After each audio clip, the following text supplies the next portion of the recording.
Good morning fourth class. I am your Hindi teacher Vidya Bal Bhavan school से। Class हम बात कर रहे थे पाठ 3 संज्ञा के बारे में। इस पाठ में आपने यह जाना कि संज्ञा किसे कहते हैं। संज्ञा कहते हैं किसी वस्तु, व्यक्ति, स्थान या भाव के नाम को। आपको अच्छे से समझ में आ गया है ना। संज्ञा किसे कहते हैं? किसी भी व्यक्ति, वस्तु, स्थान या भाव के नाम को हम संज्ञा कहते हैं। और हमने क्या सीखा था कि संज्ञा के कितने भेद होते हैं। बताइए जल्दी से, संज्ञा के कितने भेद होते हैं। मैं बताती हूँ आपको। देखिए, संज्ञा के होते हैं 3 भेद। मूल रूप से 3 भेद होते हैं। आगे आने वाली क्लासेस में आप इसके और भेदों के बारे में भी चर्चा करेंगे। देखिए, मुख्य भेद होते हैं इसके व्यक्तिवाचक संज्ञा, जातिवाचक संज्ञा और भाववाचक संज्ञा। व्यक्तिवाचक संज्ञा में क्या होता है, कौन बताएगा? देखिए, किसी भी विशेष वस्तु, व्यक्ति, स्थान का जो शब्द हमें बोध कराते हैं उन्हें हम व्यक्तिवाचक संज्ञा के अंदर रखते हैं। देखिए, जैसे दिल्ली क्या है? स्थान का नाम है ना। हिमालय किसी चीज़ का नाम है, पर्वत है ना, खास पर्वत का नाम है। चीन एक देश का नाम है।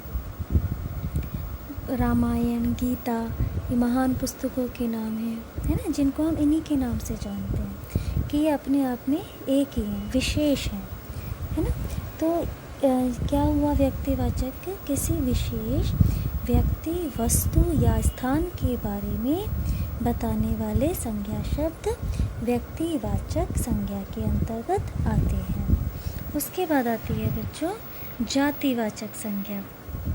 जातिवाचक में भी क्या होता है, बताइए जल्दी। क्या होता है कि कुछ संज्ञा शब्द एक ही प्रकार के या एक जैसे प्राणियों, वस्तुओं या स्थानों के लिए प्रयोग किए जाते हैं। मतलब कुछ संज्ञा शब्द किसी एक जाति के प्राणियों, वस्तुओं या स्थानों का बोध कराते हैं। जैसे आपको समझाया था ना कि लड़का शब्द अगर हम बोल रहे हैं तो मतलब वो लड़का सभी लड़कों के लिए, लड़कों से संबंधित है। ठीक है, कि लड़का मीनिंग जो भी होता है वो हम उस शब्द से समझ गए हैं। तो ये किसी जाति विशेष का हमें बोध कराता है। तो इसकी परिभाषा क्या है? किसी व्यक्ति, वस्तु या स्थान की पूरी जाति के बारे में बताने वाले संज्ञा शब्द जातिवाचक संज्ञा कहलाते हैं। समझ में आ गया ना आपको? एक जैसे प्राणियों, व्यक्तियों, स्थानों का परिचय मिलता है उसे हम जातिवाचक संज्ञा कहते हैं। उसके बाद हमने पढ़ा था बच्चों भाववाचक संज्ञा।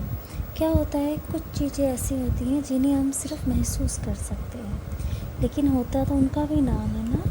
तो उन्हें हमने भाववाचक संज्ञा के अंदर रखा है। जिन चीज़ों को हम छू नहीं सकते लेकिन महसूस कर सकते हैं, है ना, उन्हें हम भाववाचक संज्ञा के अंदर रखते हैं, जो कि किसी भी व्यक्ति या वस्तु के गुण, दोष या भाव, स्वभाव आदि का बोध कराते हैं, है ना। इसलिए इन्हें हम भाववाचक संज्ञा के अंदर रखते हैं। जैसे है मिठास, गर्मी, बचपन। अब हमने नीचे कुछ भाववाचक संज्ञाएं पढ़ी भी थी। अच्छा, देखिए एक चीज़ और बताती हूँ मैं आपको। भाववाचक संज्ञाओं को हम केवल महसूस कर सकते हैं। क्यों कर सकते हैं? क्योंकि ये जो है किसी भी वस्तु, व्यक्ति के गुण, दोष या भाव अवस्था का बोध कराती हैं। केवल भाववाचक संज्ञाओं की रचना की जा सकती है। ठीक है, रचना उनकी की जा सकती है। जैसे हम देख रहे हैं बच्चा से बचपन बना, तो ये भाववाचक संज्ञा बनी, है ना। विद्वान से विद्वता बनी, बूढ़ा से बुढ़ापा, मनुष्य से मनुष्यता। तो हम भाववाचक संज्ञाओं को निर्माण कर सकते हैं। बच्चों, आज मैं आपसे संख्या से संबंधित ही कुछ प्रश्न पूछने जा रही हूँ। आप उनको ध्यान से सुनेंगे और उनका उत्तर अपने घर के अभ्यास पुस्तिका में आप अवश्य लिखेंगे और संज्ञा को अच्छे तरीके से समझेंगे। ठीक है।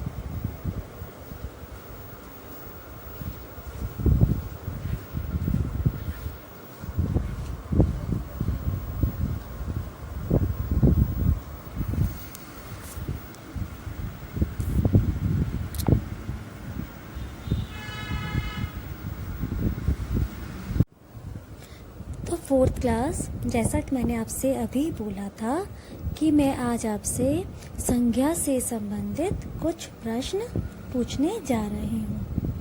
देखिए, आप देख रहे हैं मैंने यहाँ पर कुछ प्रश्न लिखे भी हैं।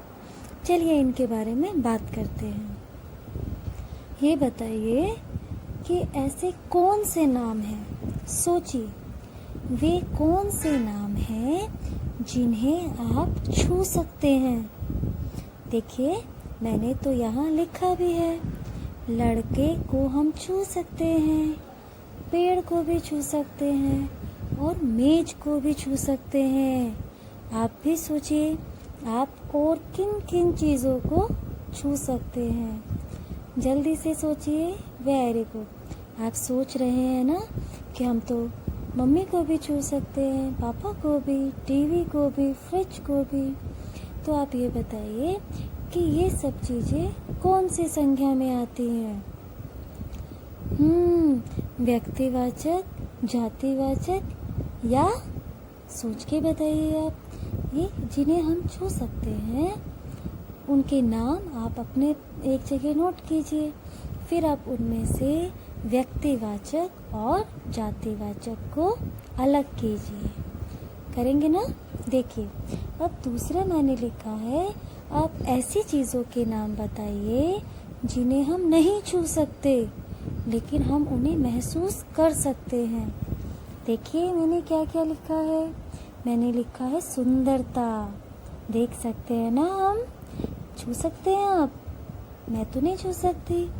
गुस्सा, खुशी, इन्हें हम नहीं छू सकते, इन्हें सिर्फ हम महसूस कर सकते हैं। आप और भी कुछ सोचिए जिन्हें हम नहीं छू सकते। मैं किसी की हंसी नहीं छू सकती, है ना। मैं मिठाई की मिठास नहीं छू सकती। तो ऐसे ही आप भी एक लिस्ट बनाइए कि जिन चीज़ों को आप नहीं छू सकते हैं उनको हम संज्ञा के किस रूप में रखेंगे। करेंगे ना आप। Very good. अच्छा, आप ये बताइए कि आपको जब पुरस्कार मिलता है, कोई भी गिफ्ट मिलता है, कुछ उपहार मिलता है, तब आपके मन में कैसे भाव आते हैं। जल्दी से बताइए। भाई मैं तो बहुत खुश हो जाती हूँ। आप सोच के बताइए कि जब आपको पुरस्कार मिलता है तब आपको कैसा लगता है। खुश हो जाते हैं ना। सोचिए, जब आपको चोट लगती है तब कैसा लगता है। चोट लगने पर दर्द होता है ना, दर्द महसूस होता है ना आपको, तो भाव आता है ना आपको, दर्द का भाव। मुझे तो बहुत दर्द होता है जब चोट लगती है। आप सोचिए आपको कैसा लगता है। अच्छा, ये बताइए, जब आप पिकनिक पे जाते हैं, पिकनिक पे जाते हैं ना, तब आपको कैसा लगता है। बहुत एक्साइटमेंट होती है, मुझे तो बहुत खुशी होती है जब मैं पिकनिक पे जा रही होती हूँ। बहुत तरीके के सपने होते हैं मन में कि हम जाकर क्या क्या करेंगे। आप भी सोच के बताइए कि आपके मन में उस समय कैसे भाव आते हैं जब आप पिकनिक पे जाते हैं। करेंगे ना ये काम आप अपने आप घर में और भी चीज़ों को सोच सकते हैं कि आपके मन में किस समय कैसे भाव आते हैं, है ना। इनकी भी आप एक लिस्ट बना सकते हैं कि अगर हम कोई अपना फेवरेट सीरियल देख रहे हैं तब हमें कैसा लगता है।